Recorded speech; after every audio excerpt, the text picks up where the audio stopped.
The summer of 1874 came dry and cruel to the Missouri plains. Dust lay heavy on the rows of corn that never reached their ears, and the sky burned white as a furnace. For Clara Whitmore, that year marked the end of everything she'd known, the house of her childhood, her father's steady voice in the pulpit, and the gentle rhythm of a life that had once felt safe. Her father, Reverend Whitmore, had buried more neighbors than he had baptized by that spring. Cholera and hunger took them quick, and when the Reverend himself fell sick, there was no doctor left to summon. He died in June, leaving Clara with nothing but his Bible, a cracked china teacup, and debts to men who'd grown harder than the land itself. Clara was 19, too old to be a girl, too young to be hardened, when her Aunt Miriam came from St. Louis to arrange what she called a practical solution. "A girl alone can't make a life out here," she said, fanning herself with a church bulletin. "There's a paper in town, the Matrimonial Gazette. Lists of good men in the territories seeking wives, settlers, ranchers, even lawmen. They'll pay your fare if you agree to marry." Clara had stared at the notice printed in tidy block letters. "Honest man of 30 seeks God-fearing bride to share ranching life in Arizona territory. Faith and fortitude required. Write to Samuel Crow, San Miguel." The name sounded steady. Safe. She wrote him a careful letter in her best script, not expecting a reply. But a fortnight later, a sealed envelope arrived with train tickets, a ring, and a promise of a new beginning. On the morning she left Missouri, she stood by the station with her small carpet bag and her father's Bible tied with ribbon. The air smelled of soot and wildflowers, and the whistle of the train cut through her like a blade. Westward, the conductor called, and she stepped aboard. The journey took 6 long days. Each mile carried her farther from the familiar, from green fields to red rock, from cool rain to blistering sun. The other passengers eyed her curiously, a lone girl traveling under a wedding promise. She slept little, her dreams filled with the face of a man she'd never seen, one she imagined to be fair-haired, sun-browned, strong of jaw and gentle of heart. When the train hissed to a stop at San Miguel Station, the land outside the window took her breath away. It wasn't land at all, but flame and stone, vast mesas rising like ancient temples, cacti standing guard, the air humming with heat and silence. She stepped down in her pale blue dress, clutching the photograph that had been sent, a faint likeness of a man in a wide hat, with a mustache and the ghost of a smile. But as she scanned the station platform, no man in a hat approached her. Instead, the sheriff himself came forward. "You, Miss Whitmore?" he asked, removing his hat. "There's a man waiting outside town for you. Calls himself Samuel Crow." Her heart steadied. "My fiancé," she said, though the word caught strangely in her throat. The sheriff looked uneasy. "He ain't what most around here would call a settler. But he's a decent man by all I know." Confusion pricked at her. "What do you mean?" "You'll see." A wagon waited beyond the station, drawn by 2 lean Mustangs. The driver was a young Apache boy, his black hair tied back with leather. He said nothing, only motioned for her to climb in. They rode in silence, the town fading behind them, replaced by open desert. By the time the sun leaned low and red over the horizon, she saw smoke curling from a cluster of lodges in the valley. Her pulse quickened. "Where are we going?" she asked. The boy only said, "To Nantan Lobo, Samuel Crow." The name struck her like thunder. Apache. Her hands clenched the seat. There must be a mistake. "I was to marry a white settler." When they arrived, the boy helped her down. Warriors stood around the campfire, their eyes sharp and unreadable. Then one man stepped forward, tall, broad-shouldered, with a scar down one cheek and eyes the color of storm clouds. He wore no hat, only long dark hair bound with copper beads. He spoke quietly, his English measured but fluent. "You are Clara Whitmore," she swallowed hard. "I came to marry Samuel Crow." He nodded once. "That is my name among your people." The world seemed to tilt beneath her. You deceived me." His gaze didn't waver. "The letter was written by my friend, the interpreter. We made a promise for peace. The white settlers fear us. They trust more when one of us takes a white wife.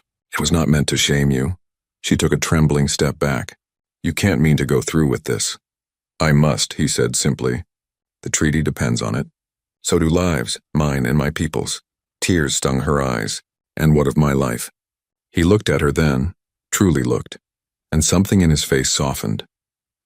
You are free to choose, but if you refuse, the treaty breaks and blood will come again. I would not force you, yet if you stay, I will honor you as my wife." The ceremony that followed was simple. The Apache elders spoke words in their tongue. The sheriff and 2 settlers served as witnesses, and Clara stood silent, her heart a storm of anger, fear, and strange awe. The man beside her, her husband, never touched her, never spoke above a whisper. When it was done, he placed a hand over his heart and said, "From this day you are called White Dove, my people will protect you." That night, under the blaze of 1,000 desert stars, she sat alone by the fire, listening to the wind rush through the canyons. Her husband approached quietly, a wrapped bundle in his hands. "This is for you," he said, setting it before her. A small wooden box carved with unfamiliar symbols. "A wedding gift." She brushed her fingers over the smooth lid. "What's inside?" He gave a faint smile. "You will know when the time is right." Then he turned and walked away, leaving her with the firelight and the distant echo of drums. She lifted the box, hearing nothing within, feeling its mysterious weight. Somewhere in that wild crimson land, something in her began to shift, the first crack in the wall between fear and fate. And though she would not admit it, Clara Whitmore of Missouri felt the desert's heartbeat inside her own. The dawn after her wedding rose soft and red over the Apache camp, painting the canyon walls with fire. Smoke from the morning fires curled upward, carrying the smell of sage and mesquite. Clara sat outside the lodge she'd been given, a rounded shelter of woven reeds and clay, feeling the weight of her new life settle like sand in her chest. She had slept little. Every sound of the night had been strange. The cry of coyotes, the faraway chanting, the rhythm of drums that seemed to echo through the ground itself. When she finally opened her eyes at dawn, she was startled to find that her husband, Nantan Lobo, or Samuel Crow as the whites knew him, was gone. Only his blanket lay folded neatly beside hers, a quiet sign of courtesy. It wasn't what she expected from a man of war. When he returned, he carried a basin of cool water and a folded blanket embroidered with geometric symbols. "You should wash," he said in his calm, low voice. "The day will be hot." Clara hesitated before nodding, murmuring thanks. He set the basin down without looking directly at her, then straightened and spoke again. "You will meet my people today. Some will not like you. They do not trust easily, but if you walk with respect, they will see." "I don't belong here," she whispered, though part of her wondered if saying so would make any difference. He met her eyes, gray and unflinching. "Neither did my mother once," she frowned. "Your mother?" She was half white, he said quietly. "Taken from a settlement near Tucson when she was a girl. But she stayed. She learned our ways. When she died, our people said her spirit rides with the hawks." Clara didn't know what to say. In his words there was no bitterness, only a deep old sadness that felt like the desert itself. That day she followed him through the camp, where women ground maize and children ran barefoot among the lodges. The men watched her in silence, not cruelly but warily, as one might watch a creature from another world. She caught glimpses of herself in their eyes, pale, stiff-backed, foreign. A few women approached, offering her woven bread and soft smiles. One, older and lined with years, touched Clara's hand gently. "White Dove," she said in halting English. "You strong. He choose well." Clara looked to Nantan in confusion. He translated softly. "She says you have a brave heart." A strange warmth stirred in her then. Not love. Not yet, but something that eased the fear a little. As days passed, she learned more of the man called Samuel Crow. He was not just a warrior, but a trader, dealing horses, hides, and silver with nearby towns. He could read and write, spoke English, Spanish, and Apache alike. When he rode into San Miguel, even the sheriff tipped his hat. Once she asked him why he had chosen the name Samuel Crow. He smiled faintly. "My white teacher gave it to me when I was a boy. He said the crow is clever. He survives what others cannot. I took it for my own." "You had a teacher?" He nodded. "A missionary. Before your people burned his mission, he taught me words. Words can build bridges," he said. "I have tried to remember that." At night he taught her some of his own language. Simple words at first. Water. Sun. Heart. He laughed softly when she stumbled over the pronunciation, a sound that startled her for its warmth. And slowly, without realizing when it began, Clara stopped feeling like a prisoner. One afternoon, while fetching water from the stream that cut through the canyon, she heard the sharp rattle of a snake. She froze, spotting the coiled diamondback only inches from her skirts. Panic stole her breath. Before she could move, a blur of motion swept between them. Nantan, his knife flashing once in the sun. The serpent fell still. He turned to her, eyes dark with concern. "You must always look where you step," he said, breath quick. She could only nod, trembling. You saved me." He sheathed the blade, his expression unreadable. "You are under my protection. Until death." That night, when fever from shock overtook her, she woke to find him sitting beside her, cooling her brow with damp cloths, whispering words in Apache she couldn't understand. His touch was careful, never bold, his gaze turned away except when necessary. By morning, her fever broke. She opened her eyes to find the first light touching his face. Strong, solemn, and handsome in a way she had never noticed before. "You should rest," he said softly. "You watched all night?" He didn't answer, only poured her water from a clay jug. Something unspoken passed between them then, fragile as the desert dawn, a respect that neither had asked for but both could feel. When she could stand again, he brought her something wrapped in deer hide, a small wooden box, its lid carved with Apache symbols she had not seen before. He placed it in her hands. "Your wedding gift," he said simply. She turned it over, curious. It was heavy but silent. "What's inside?" His lips curved in that quiet half-smile of his. "Something you will understand when the time is right. Do not open it until your heart knows." "Knows what?" He looked out toward the red cliffs beyond their camp. "That not all gifts are meant to be touched. Some must be felt." She wanted to ask more, but he had already risen and walked away, leaving her to stare at the mysterious box in the sun. Over the following weeks, she saw sides of him that no white woman ever had. He spoke with his warriors about crops and defense, never raising his voice. He traded fair with the settlers, even when they treated him with suspicion. He was feared by some, respected by others, but among his people, his word was law. Clara began to see the truth the world refused to admit. This man was not a savage, but a leader, one born of patience, pain, and pride. Still, there were nights she wept quietly, remembering Missouri, the rain on the church roof, her father's voice reading psalms. Yet when she looked out at the endless desert stars, she could not deny the strange beauty of this place. The silence, the space, the way the wind seemed to sing her name through the canyons. And sometimes, when she caught Nantan watching her across the fire, that same wind seemed to whisper something else, something she dared not name. One evening, the old woman who had first welcomed her approached again, smiling as she handed Clara a woven shawl. "For wife of Nantan Lobo," she said. "He brave man, he need brave woman." Clara thanked her, her heart fluttering oddly.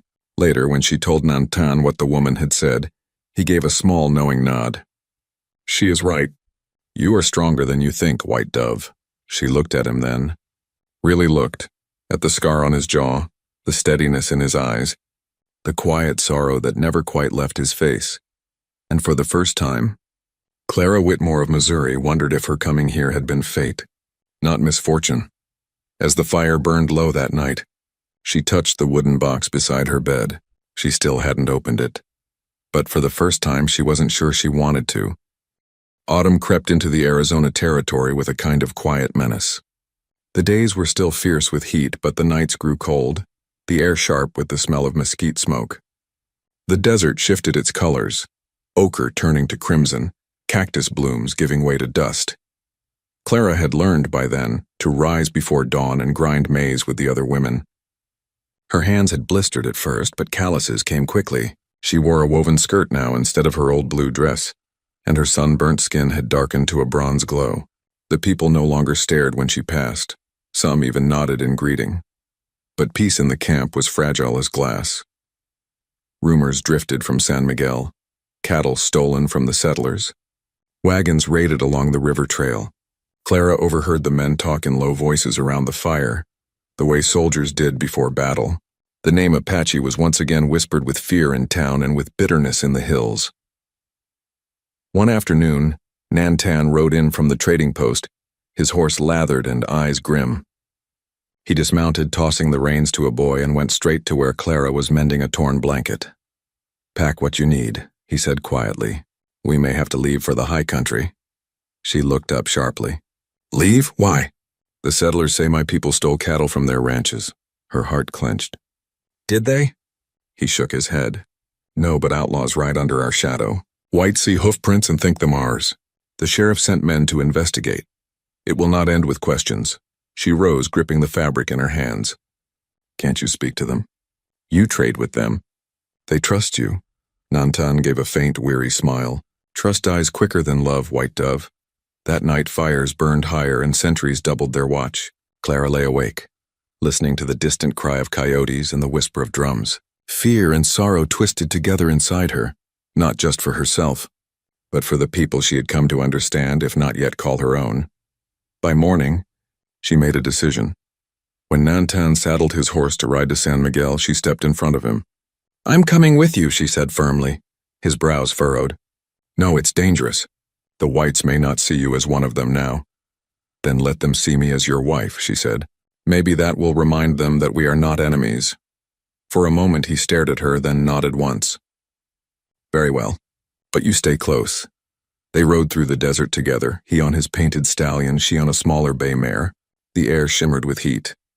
From a distance, San Miguel looked peaceful, but as they drew closer, Clara saw men gathered by the saloon, rifles slung across their shoulders. The sheriff stepped forward, looking startled to see her. "Miss Whitmore," he began, then caught himself. "Mrs. Crow." Clara dismounted and faced him squarely. "You know my husband is an honest man, Sheriff." "Tell them so." The sheriff's eyes shifted nervously. "It ain't that simple, ma'am. Some folks say they seen Apaches near the Murphy Ranch the night the cattle went missing. And some folks will see what they want to see," she replied, her voice firm as steel. "Do you have proof?" He hesitated, and in that silence the crowd began to murmur. A rancher spat in the dirt. "Proof? We don't need it. You bring savages into our towns, you get blood?" Nantan's gaze didn't waver. "If you seek blood," he said quietly, "look to the men who profit from it." The tension snapped like a whip. The sheriff barked for calm, but the hatred in the air was thick. Clara felt it pressing against her chest, and the fear, the fury, the ignorance. She stepped forward, her heart pounding. "If you harm this man," she said, her voice ringing clear, "you'll answer to me.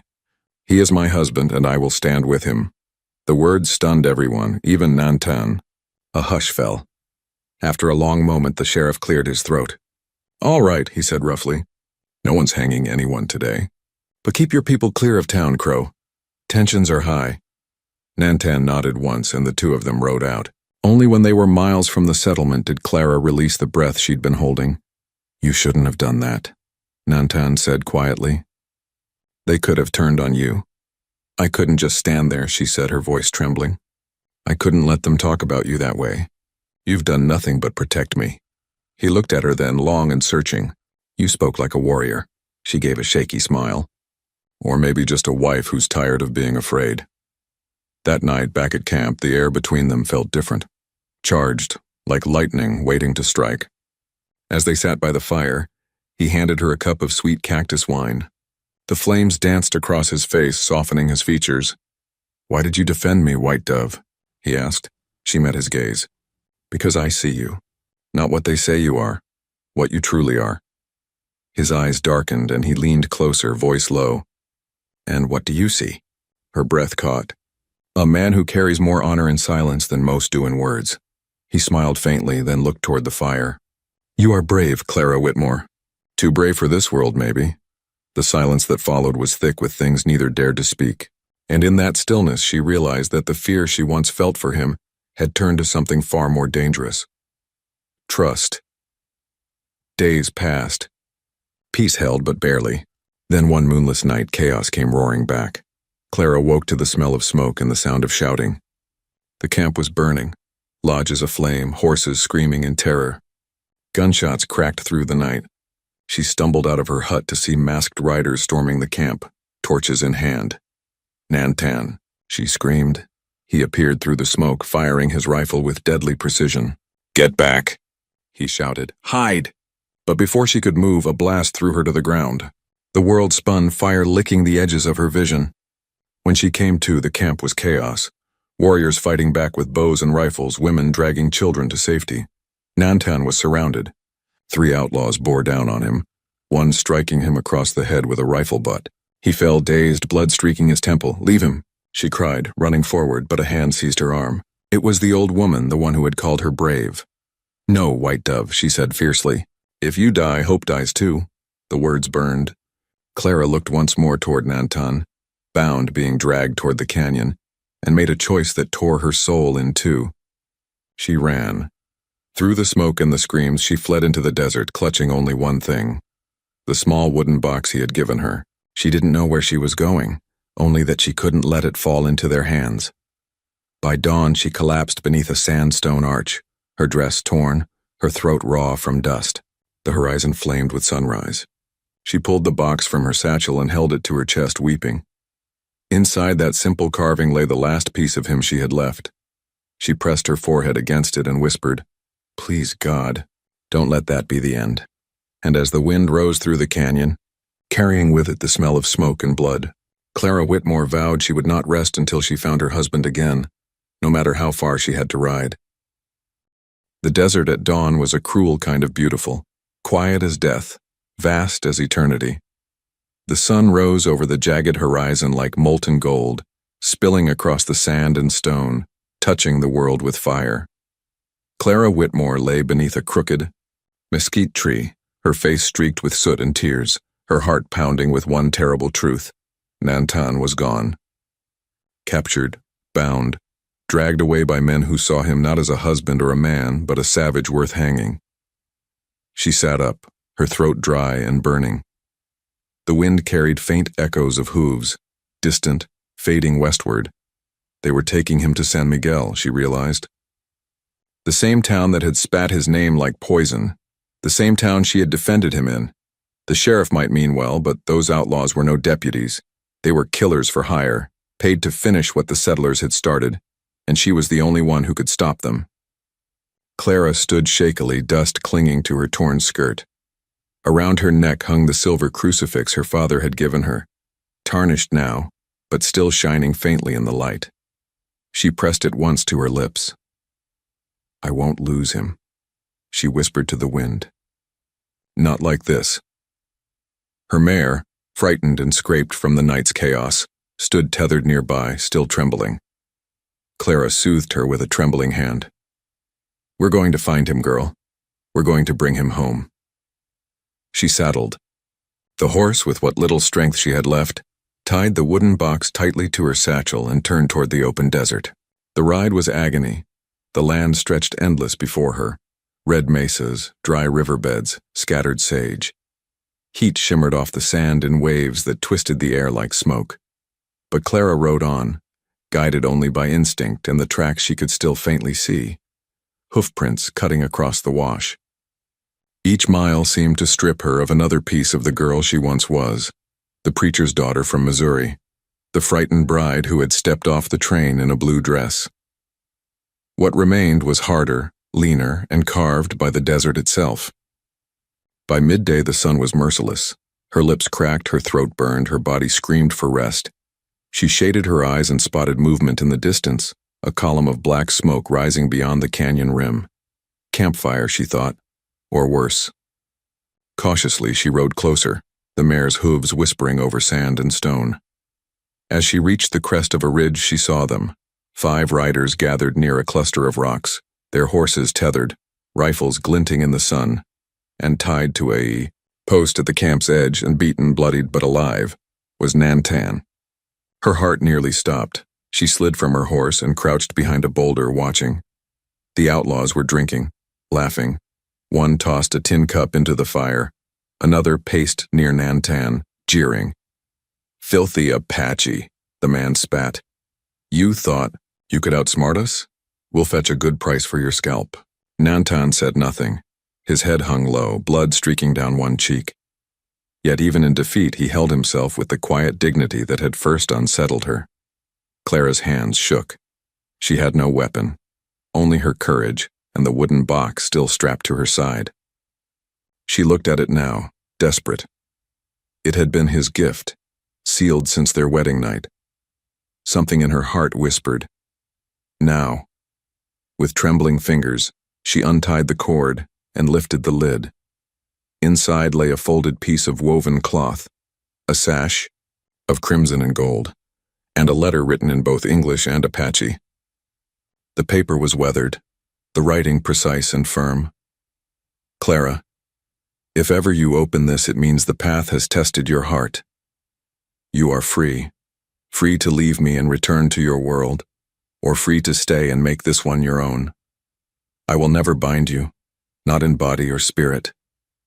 This cloth is the mark of a wife among my people, but you may wear it only if you choose me, not from duty but from love. Nantan Lobo, Samuel Crow." Tears blurred the words. For so long she had thought the box a mystery meant to control her, when all along it had been the opposite. A vow of freedom, a gift of choice. Her breath shuddered out. "You fool," she whispered, smiling through tears. "You noble, impossible man." Something fierce and new ignited in her chest. Love, clear, bright, and burning as the desert sun. She tore a strip from her skirt, tied the crimson sash across her shoulders, and looked toward the camp. "I'm coming, Nantan," she whispered. Then she mounted her horse and rode down into the canyon like a ghost from the sun. The first outlaw saw her too late. She charged through their camp, scattering their horses with a scream that made the desert echo. Her mare struck one man square in the chest, sending him sprawling. Clara snatched up his dropped rifle and fired, the report splitting the silence. Nantan's head jerked up. "Clara!" She galloped toward him, bullets whining past her ears. One outlaw lunged at her. She swung the rifle butt hard, sending him tumbling into the fire. Flames roared. Nantan, though half-conscious, managed to twist against his bindings. "Cut me loose," he shouted. She slid from the saddle and slashed at the ropes with a knife she'd taken from the fallen man. The last outlaw raised his gun, but before he could fire, a war cry split the air. From the ridges above came the thunder of hooves. Nantan's brother, Tosa, led a small band of Apache riders down the slope, arrows whistling. The outlaws scattered, overwhelmed. In the chaos, Nantan pulled Clara behind a rock, shielding her with his body. "Are you hurt?" he asked, voice raw. She shook her head, tears streaking her dust-stained cheeks. "No, but I'm all right." He looked at her then, seeing the crimson sash tied over her shoulder. His breath caught. "You opened it," she nodded, voice trembling. "I chose you, Nantan. I choose you still." For a moment everything fell away. The gunfire, the smoke, the world. There was only his gaze, fierce and full of wonder. When the fighting ended, Tosa dismounted and approached, blood on his arm, a grin splitting his face. "You have brave woman, brother," he said in Apache. "She rides like the storm." Nantan smiled faintly. "Like the storm and the dawn." Clara leaned against him, her body finally giving way to exhaustion. His arm wrapped around her, steady and strong. As the last flames died and the wind cooled the canyon, she whispered, "I thought I'd lost you." "You can never lose what rides within your heart," he murmured. She looked up at him, eyes shining. "Then promise me you'll never ride alone again." He brushed a thumb across her cheek, gentle as the desert wind. "Not while you breathe, white dove." They left the canyon at sunset, the sky bleeding gold and crimson, the same colors as the sash she wore. Behind them, the tracks of battle faded into dust. Ahead, the road wound back toward home, toward their people, their peace, and whatever future they could carve from the wilderness. That night, as they made camp beneath a starlit sky, Clara lay beside him, her head on his shoulder, the fire crackling low. "Your gift," she whispered. "It wasn't just freedom, was it?" He smiled softly. "No, it was my heart, given to the one woman strong enough to carry it." And as the desert winds sighed through the canyon, carrying the scent of smoke and promise, Clara knew she had found not only her husband but her destiny. Weeks passed before the desert knew peace again. The smoke from that fateful battle drifted away, leaving only the faint scars of fire on the canyon walls, black reminders of hatred that had burned and died in the dust. Nantan Lobo healed slowly. The wound on his shoulder turned to a pale scar, and though his strength returned, his movements carried the quiet caution of a man who had looked death in the eye and come back. Clara never left his side. Each day she helped the women rebuild the lodges, mended hides, and carried water from the river. The people no longer looked at her with suspicion. Children followed her now, laughing as she taught them English words, and the older women smiled when they saw her wearing the crimson and gold sash across her shoulder, the mark of a true Apache wife. Even Tosa, Nantan's brother, who had once doubted her, bowed his head when he passed. The white dove has fire in her heart, he told the others. She rides beside the chief, not behind him. For the first time in her 19 years, Clara Whitmore felt she belonged somewhere, not as a guest, not as a stranger, but as part of something larger, older, and stronger than herself. A tribe bound by earth, by blood and by love. One evening, as twilight melted into the canyon, she found Nantan sitting near the edge of a cliff, gazing out over the desert plains. The wind tugged at his long hair, and the fading light painted his face in shades of amber and bronze. "You should rest," she said softly. Stepping beside him, "I rest when the land does," he replied, his voice low. "There are still men who hate what they cannot understand." She sat beside him, her skirts brushing his leg. "Then let them see what love can build. Let them see that peace isn't weakness." He smiled faintly, eyes still on the horizon. "You speak like a chief's wife. And you," she said with a teasing glint, "speak like a man who forgets he has one." He laughed, a quiet rumbling sound she had come to love. "Perhaps I do." They fell into comfortable silence then, the kind that comes only when two hearts beat in the same rhythm. Below them, the desert stretched vast and endless, the last light glinting off the distant river like silver.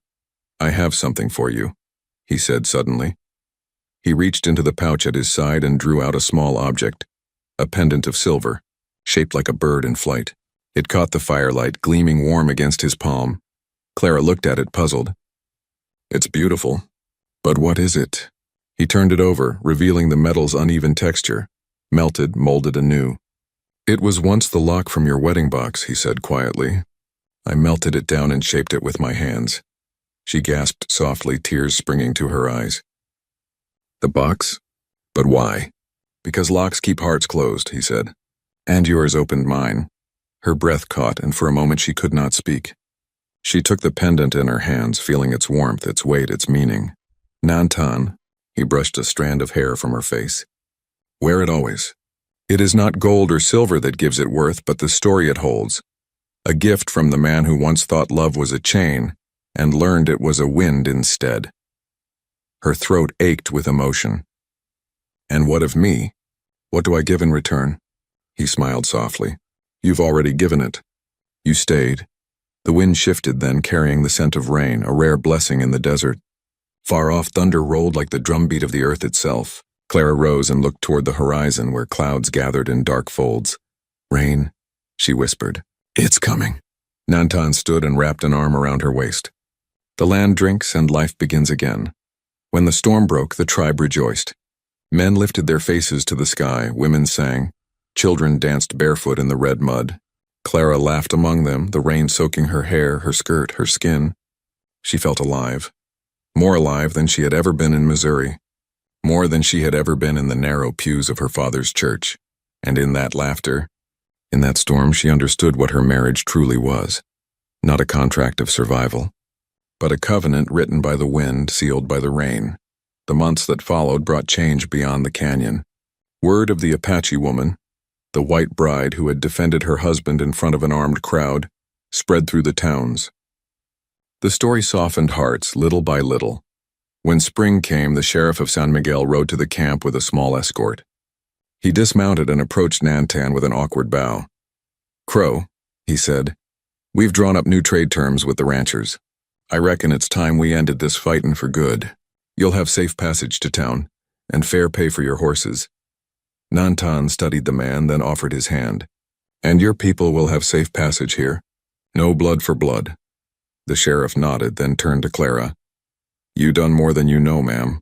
Never thought I'd see peace like this in my time. Clara smiled. Peace isn't given, Sheriff. It's built. That night a celebration was held. Fires blazed across the valley. Drums echoed against the cliffs and laughter rose into the star-strewn sky.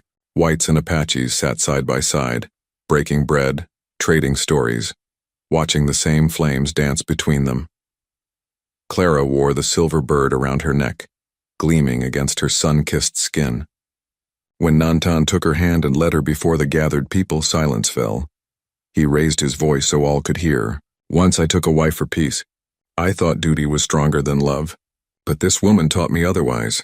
She gave her heart not to a name, not to a people, but to the truth between two souls. He turned to her then, eyes shining in the firelight. Clara Whitmore of Missouri, white dove who rides with fire. Will you stand with me again, not as a bride of treaty, but as a wife of choice? Her heart swelled, tears glimmering. I will. He smiled, that quiet storm-gray smile she had first seen at the train station so long ago. Then he placed the pendant against her chest, his thumb brushing her heartbeat. Then let all who hear the wind know, he said. Our hearts are one.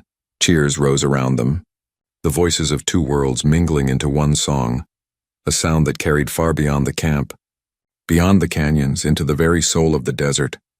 Later, when the fires burned low and the stars hung heavy above, Clara and Nantan walked together to the edge of the cliff where it had all begun. The night air was cool, scented with rain and smoke. Do you ever regret it? She asked softly. That letter you sent? The one that brought me here? He smiled faintly. Only that I did not send it sooner. She leaned into him, resting her head on his shoulder. Then we both found what we were meant to. Below them, the desert stretched silent and infinite, not a place of death, but of rebirth. And as the wind stirred the sand into whispering shapes, Clara Whitmore knew the truth she would carry for the rest of her days. She had not been forced into a marriage. She had been led to a destiny, one written in the language of the land, sealed with the rain and crowned by a gift of the heart that left everyone who heard their story utterly speechless.